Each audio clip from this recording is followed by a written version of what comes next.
15. We'll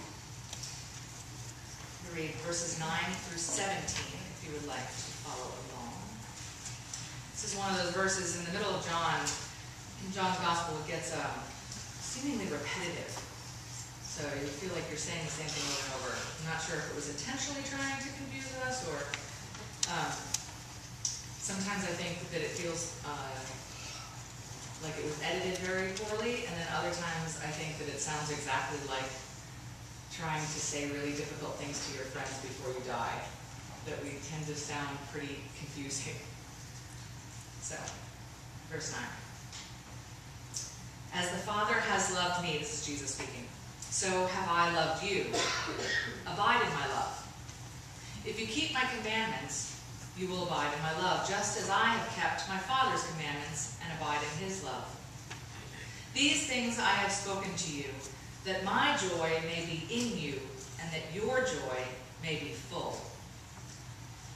This is my commandment, that you love one another as I have loved you. Greater love has no one than this, than one lay down their lives for their friends. You are my friends if you do what I command you. No longer do I call you servants, for the servant does not know what his master is doing, but I have called you friends. For all that I have heard from my Father, I have made known to you. You did not choose me, but I chose you and appointed you that you should go and bear fruit, and that your fruit should abide, so that whatever you ask the Father in my name, he will give it to you. This I command you, to love one another. And our second passage is from 1 John, which was actually written beforehand, but from the same community.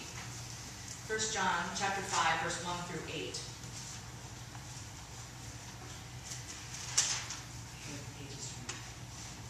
Everyone who believes that Jesus is the Christ is a child of God, and everyone who loves the parent loves the child.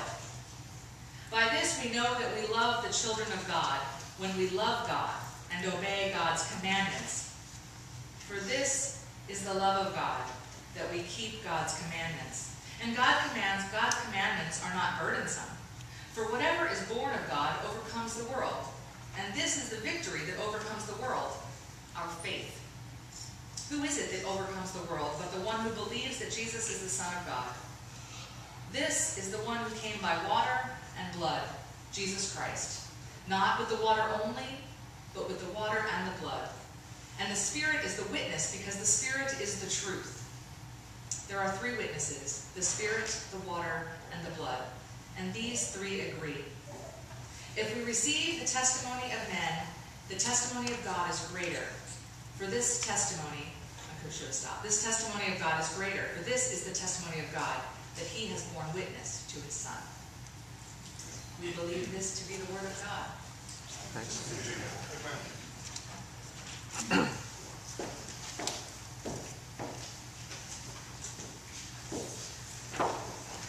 So I'll be honest, there's like 17 to 35 sermons in what I just read.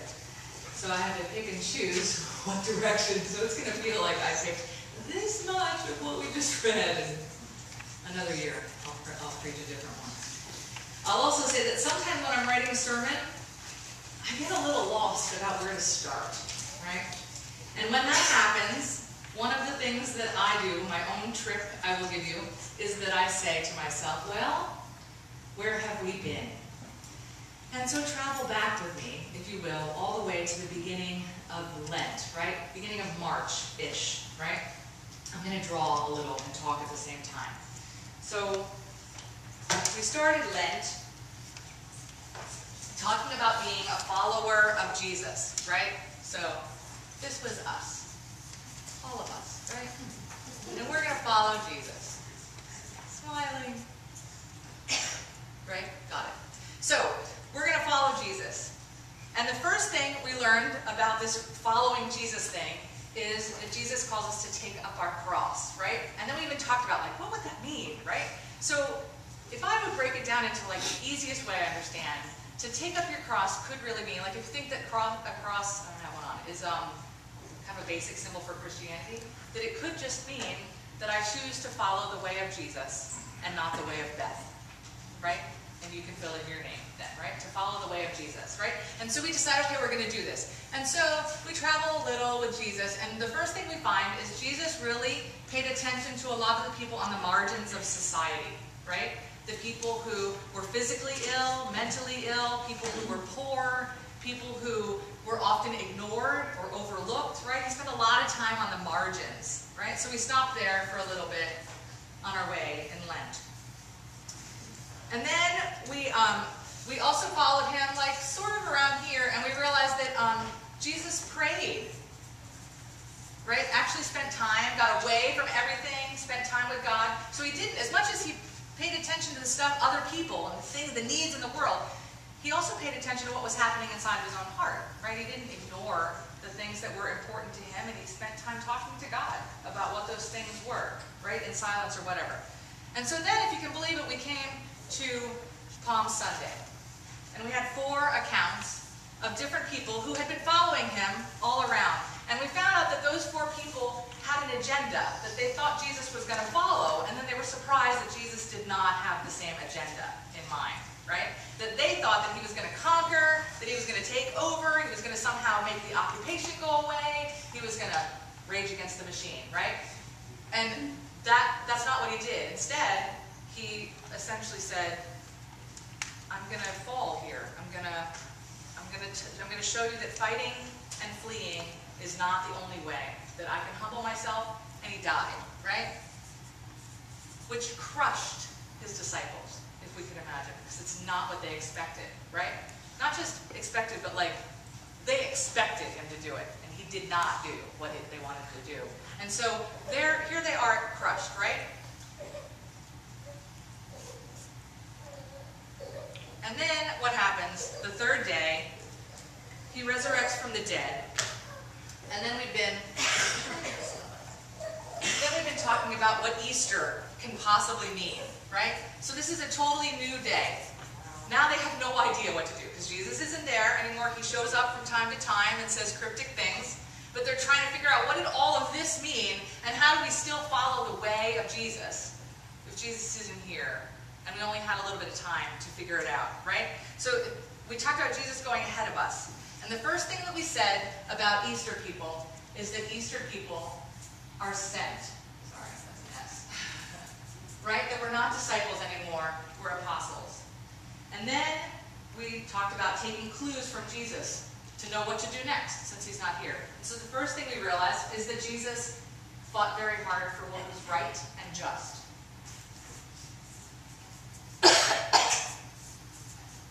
Right? Then what did we talk about? Then we talked about how Jesus loved, or actually, how they saw Jesus loving them, and they realized that love is a lot harder than they thought, and that they really have to love the people around them. And then the disciples started getting crazy with what they thought Jesus did, because they started doing things that were over and above what Jesus did, right? Jesus loved the people that they were around, right? Jesus touched people, right? He healed people right around him. But the disciples realized we have to love people that are very different than us, like not just the ones that are around us and like us, right? But if Jesus loved these people, then that means we have to love because God is love. So following the way of Jesus is really about love. I mean, like exponentially love. And they had to figure that out. And that's still somehow taking up our cross. It means that we spread out love bigger and wider than what we think. And so now we're at today. See, this is helpful, right? To go, where have we been? So we're at today, and the one thought that I want to pull out of all the things we read today is that Jesus called us friends, right? So along this whole path, Jesus is walking with his disciples, and we can extrapolate us too. That Jesus is walking with us, proverbially, right? That we know prayer is important, that we know the margins are important, that we know that he died and that is countercultural, that we can realize we're sent and that righteousness and justice matters and love matters, that we're on this path too, and that Jesus would call us friends, right? Not acquaintances, not co-workers, right? Not colleagues, friends. Not neighbors, friends. Bless you. So what does it mean to you? Let's have a little dialogue. What are some characteristics of a friend? Marie, what's a friend? Someone who cares about you.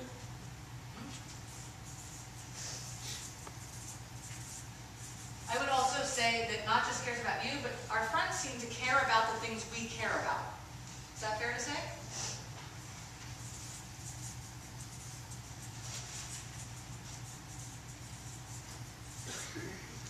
Yeah, what's a friend?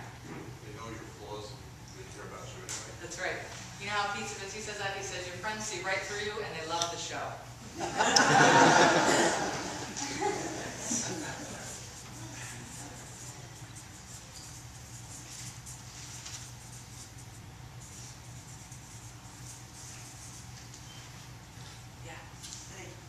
Accept you, but excuse me, unconditional. Yeah, friends accept. Yeah, They don't just care about you, they come and support you when you are in need. yep, friends support one another. And I added one another to that because I think that's an important thing, that friendship is mutual. Because otherwise, like, my therapist cares for me too and supports me, not my friend. Right? It's my therapist. I mean, I pay them to be my friend, but that's not a friend, right?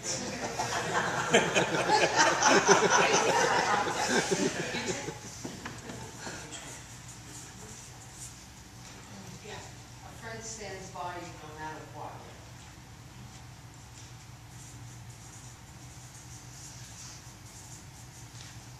I usually say that's like loyalty, trust. It stands by you as loyalty, I think. What else? Yeah. They tell you the truth, even when it's hard to hear sometimes. Yep. And I would say that that's in the mutuality, right? Is that friends listen to the truth.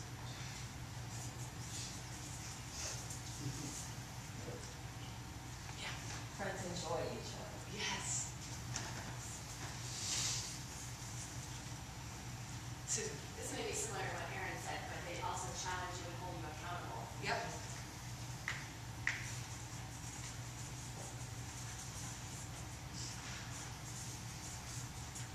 Challenge accountability.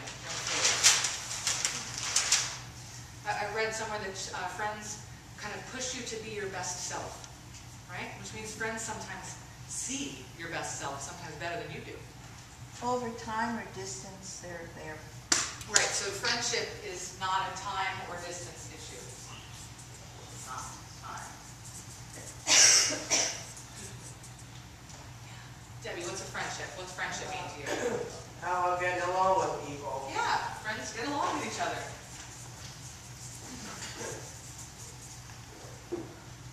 Julianne, let's try someone else. They forgive each other.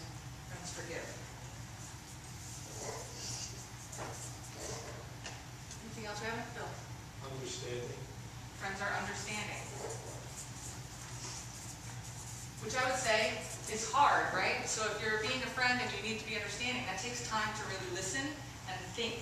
Like, friends think a lot for and about one another.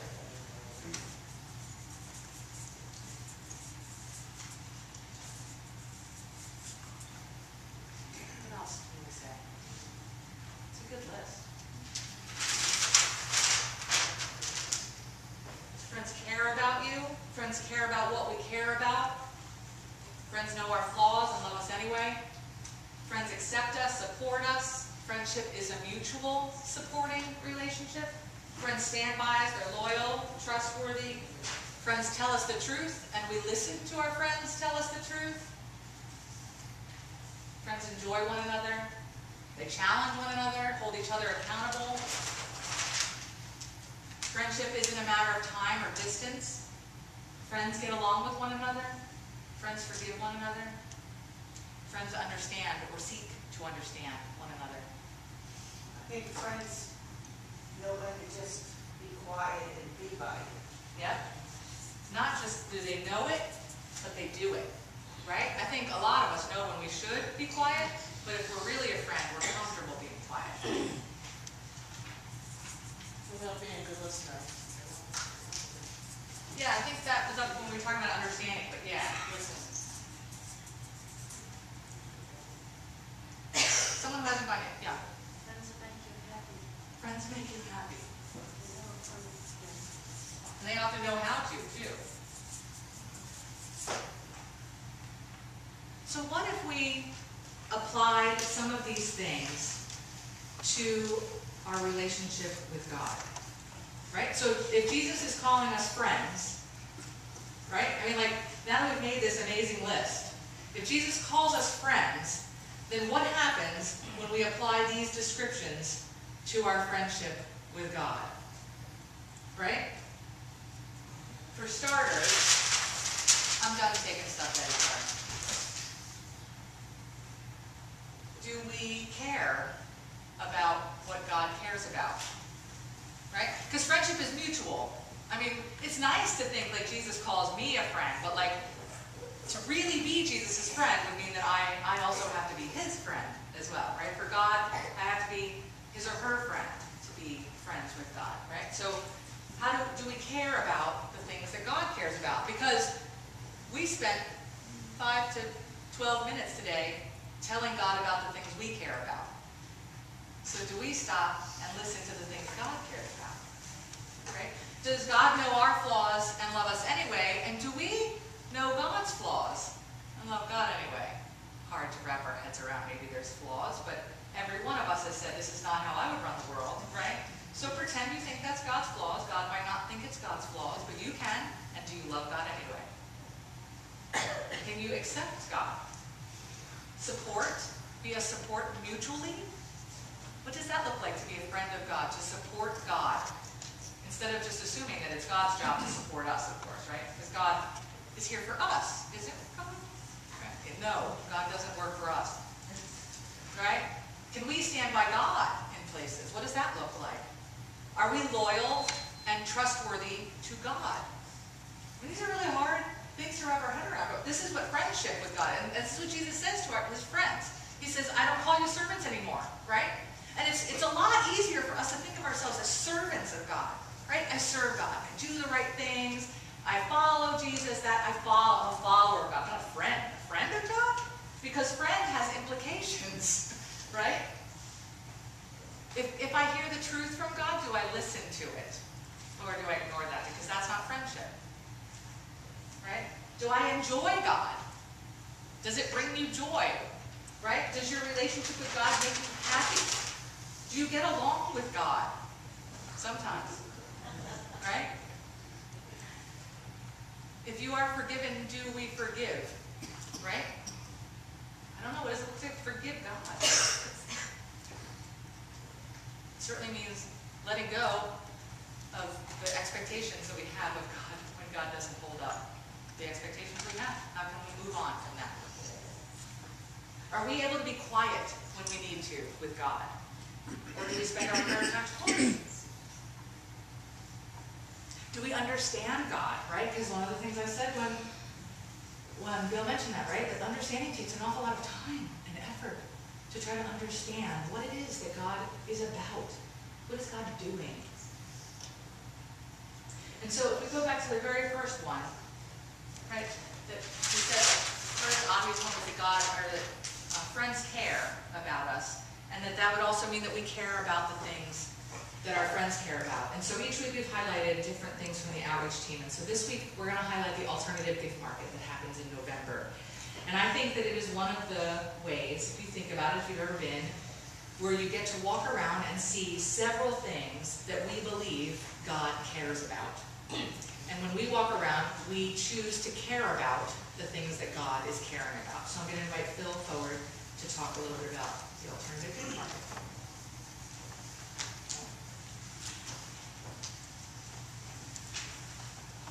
Good morning. I'm going to tell you about the alternative gift market, and my helpers come stand here. Aggie and Heather are going to help me. I'm going to give you some history first. Back in the 80s, this church had a mission sale. There were 2 coordinators, and they ordered on consignment from SUR, from the 10,000 villages, from organizations like that, that imported fair trade items from countries all around the world and helped people in need, showing you the love, our love. And the mission sale was a big event. Once a year, we had this big event. Covered the octagon with tables, and we had stoneware and woodware and all kinds of stuff. And a lot of people got involved. Heather, did you? In the 80s, did you say? And yeah, no, in the 90s. Oh. It was still going in the 90s. And when your kids were very little, so maybe you didn't. Who knows? I remember what I did yesterday. Those of us who were really involved in the mission sale remember so much. And in '99, we had our last mission sale. It sort of had lived out its usefulness, I guess. And we were very sad that that was our last one. So we didn't have the thing about, there were so many people involved in working on the mission sale, and what I call it, putting our bodies on the line. It's a rather inelegant way to put it. But we're not just throwing money around, we're doing something. We're doing something for Christ, for people who are in need. And it was over. And for a couple of years, we didn't do anything like that. And there was a big hole. We just, I missed the mission sale. We missed it so much. And we had this, we were still giving money, supporting projects. We weren't doing anything. In 2002, the Mission Commission, which was called Commission then, the Outreach Commission, it might have even been called the Mission and Outreach, actually, I think probably it was called, came across an agency in Wichita, Kansas called Alternative Gifts International. Alternative Gifts International, which is fondly called AGI, is a nonprofit which supports groups in countries all over the world who help needy people, medically, environmentally, all kinds of different things. And they sponsor alternative gift markets, which are fondly called AGMs. And the Mission Commission looked at this and said, we can do this. We're going to do this. And we were so excited. And so we started the alternative gift market. Now, we know what supporting other people in need is. But how does the alternative gift part come in? The alternative gift part, and this is what AGI does. they and we give people the opportunity to buy shares in projects helping other people in these countries. And they do this to honor someone else. I wish Nancy Barker was here. She could tell you that there's some man in her life that never wants anything for Christmas. And she said, I'm going to give him, I don't know what she gave him. I don't even remember whether it was her husband or her son. And, or her father, perhaps. And so she did. And his reaction was good, and I wish she'd be here to tell you about it. it is a great way to honor friends. I give gifts to friends all year round, that kind of thing. And they love it. They're so excited. Oh, where did you get this? Where did you get this? Because people can have helped others through the alternative gift market, through us giving money to the alternative gift market so that we can help others. We choose our projects. The alternative, AGI has 33 projects. We choose 8, which is about what fits well in the octagon. And